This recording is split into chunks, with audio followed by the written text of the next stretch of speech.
Hello my all dear students of fourth class. English की last video में हमने क्या पढ़ा था? हमने फ्रेजेस एंड प्रोनाउन पढ़ा था, है ना। तो मैंने आपको बताया था फ्रेजेस क्या होता है, ग्रुप ऑफ वर्ड होता है जो कि कुछ आधी अधूरी बात बताए, और जब हम उसमें सब्जेक्ट ऑब्जेक्ट सब ऐड करें तो वो एक पूरा सेंटेंस बन जाता है। ओके।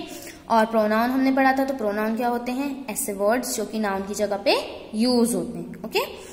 और आज हमारा जो ये लेसन है वो कंप्लीट हो जाएगा। सो हम देखते हैं यहाँ आज का फर्स्ट टॉपिक क्या है, think and share.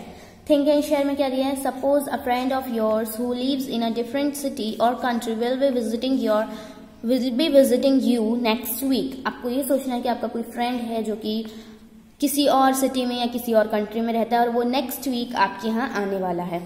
Think and tell your partner about any two places in your city or town where you would like to take your friend। अब आपको ये सोचकर बताना है कि आपका जो फ्रेंड वो आने वाला है, आप उसको अपनी सिटी में कहाँ पे घुमाने ले जाना चाहेंगे। Okay. Give reason why you wish to take him or her there, और आपको बताना है कि आप उनको वहां क्यों ले जाना चाहेंगे, वजह क्या है उस जगह ले जाने की। तो ये आपको सोचना है। ओके। आप अपने पेरेंट्स को बताएंगे क्योंकि अभी आप क्लासेस में नहीं हैं।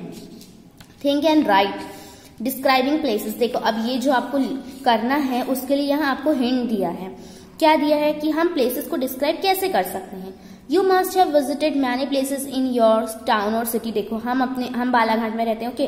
तो हम बहुत सारी जगह गए हैं घूमने के लिए। Right a paragraph in your notebook in about 80 words describing your favourite place you can write about. आपको अपनी नोटबुक में लिखना है 80 वर्ड्स में एक पैरा, जो भी आपकी फेवरेट प्लेस है बालाघाट में, कोई गार्डन हो या कोई जगह हो जहां पर भी आपको जाना अच्छा लगता है वो आपको यहाँ लिखना है। आप कैसे करेंगे? नेम ऑफ अ टाउन और सिटी। सबसे पहले अपने सिटी टाउन का नाम बताएंगे। वेयर इट इज लोकेटेड, वो कहाँ पे है। हाउ डज इट लुक, वो जगह दिखती कैसी जहां आप जाना चाहते हैं, जो आपकी फेवरेट है। इज इट फेमस, वाई, वो फेमस है और अगर है तो क्यों है। What do you like the most about the place, why, और आपको वो जगह क्यों, वो जगह में आपको सबसे ज्यादा अच्छा क्या लगता है, और जो भी लगता है वो आपको अच्छा क्यों लगता है। Would you like to take your friend there, why, और फिर आपको बताना है कि आप अपने फ्रेंड को आप वहां ले जाना चाहेंगे, और ले जाना चाहेंगे तो फिर से क्यों। और यहाँ वर्ड्स दिए हुए हैं ना। You can take help from the word box. आप ये वर्ड बॉक्स से ले सकते हैं ना, जैसे alive, beautiful, lively, lonely, crowded, river side, greenery, calm, colourful, amazing, bright, ancient, modern, hot, fresh, natural, peaceful, noisy, warm, unusual, pleasant, popular. यहाँ इतने सारे वर्ड्स दिए, आप इन वर्ड्स का यूज करके अपने पैरा में लिख सकते हो कि अपने पैराग्राफ में। फिर आपके लेसन का लास्ट पोर्शन है लेट्स कनेक्ट। लेट्स कनेक्ट में क्या दिया है देखते हैं। Mysore, you officially known as Mysore, is a city in the state of Karnataka, India. देखो आप लोगों ने नाम सुना होगा ना, मैसूर, ये कर्नाटक की एक जगह है जो कि इंडिया में है। It lends its name to various art forms and cultures such as Mysore Dashera, Mysore painting, and the sweet dish Mysore Pak, Mysore masala dosa, brands such as Mysore Sandal Shop, Mysore ink and dressing style as Mysore Peta, a traditional silk turban, and the Mysore silk sari. Mysore is also home to the centuries-old Devraj market filled with spices, silk, and sandalwood. देखो यहाँ आपको बताया गया है जो एक जगह है हमारे इंडिया में, कर्नाटक में, मैसूर, उस जगह के बारे में। मैसूर जो है वो अपने फॉर्म्स के लिए, आर्ट फॉर्म के लिए, अपने कल्चर के लिए जाना जाता है। जैसे कि मैसूर का दशहरा जो फेस्टिवल होता है बहुत अच्छा होता है। मैसूर पेंटिंग्स हैं अपनी आर्ट के लिए बहुत जानी जाती। वहाँ की जो स्वीट डिश है मैसूर पाक, आप लोगों ने यहाँ पे भी सुने होंगे, है ना, वो मैसूर मसाला डोसा। और वहाँ की कुछ बहुत फेमस ब्रांड्स है जैसे Mysore sandal shop, Mysore ink. वहाँ की ड्रेसिंग स्टाइल जो है, वहाँ का एक फेटा जो होता है, ट्रेडिशनल टर्बन जो सर पे बांधते हैं ना, वो वहाँ का बहुत फेमस है। वहाँ की जो साड़ियाँ हैं वो बहुत फेमस है। और मैसूर जो है वहाँ बहुत पुराने मार्केट है ना, देवराज मार्केट, जहाँ जो कि मसालों से, सिल्क से और काफी सारी चीजों से भरा हुआ है। ठीक है। फिर Mysore is noted for its heritage structure and palaces including the Mysore palace. Mysore जो है वो अपनी जो पुरानी, उसके जो हेरिटेज स्ट्रक्चर्स हैं, पुराने किले हैं, उसके कारण जाना जाता है, including Mysore palace. Mysore palace आप लोगों ने सुना होगा पहले। Built during the reason of Maharaja Krishna Rajendra वर्डिया IV।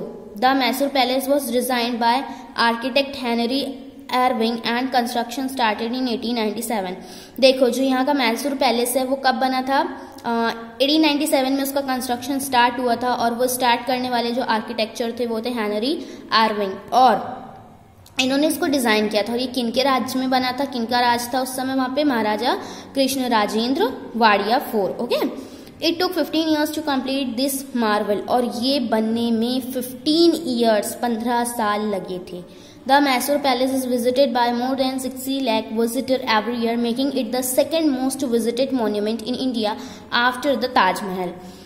और मैसूर में हर साल लगभग 60 लाख से ज़्यादा लोग आते हैं उसे देखने के लिए। इसको इंडिया का सेकंड ऐसा मॉन्यूमेंट बनाने के लिए जहां सबसे ज़्यादा लोग आते हैं। फर्स्ट कौन सा है, ताजमहल, वहां सबसे ज़्यादा लोग विजिटर, सबसे ज़्यादा विजिटर ताजमहल में आते हैं, और फिर मैसूर पैलेस में। Mysore Palace is the venue for the 10-day Mysore Dashera festival, during which it lights up and hosts several parades and processions.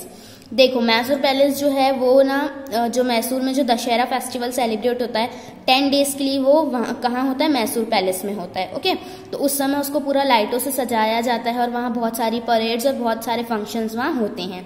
The celebrations here are known to be the best in the country. और यहाँ जो भी celebration होते हैं वो best कहलाते हैं, India में होने वाले बेस्ट सेलिब्रेशंस यहाँ होते हैं। ठीक है, अब आपको प्रैक्टिस बुक का यहाँ वर्क दिया है। Use a political map of India and mark the location of the city using an atlas, paste the map in your practice book. आपकी प्रैक्टिस बुक में जगह दी हुई है, वहां आपको पॉलिटिकल मैप जो है इंडिया का, उसमें मैसूर जो सिटी है कर्नाटक में ढूंढ के आपको मैसूर को टिक करना है। ओके, मार्क करना है वहां की लोकेशन को, और उससे अपनी प्रैक्टिस बुक में स्टिक करना है, आपको अपनी प्रैक्टिस बुक में उसे चिपकाना। तो आप लोग एटलस की हेल्प ले सकते हैं। एटलस क्या होता है, एटलस होता है मैप्स की बुक। ओके, तो उसमें आप देखकर इसे कर सकते हैं।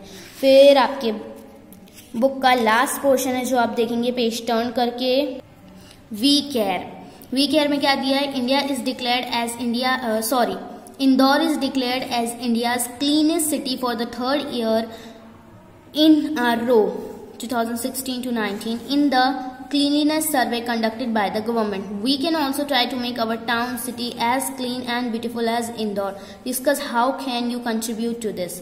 इंदौर जो है वो 3rd टाइम इंडिया का सबसे ज्यादा क्लीन,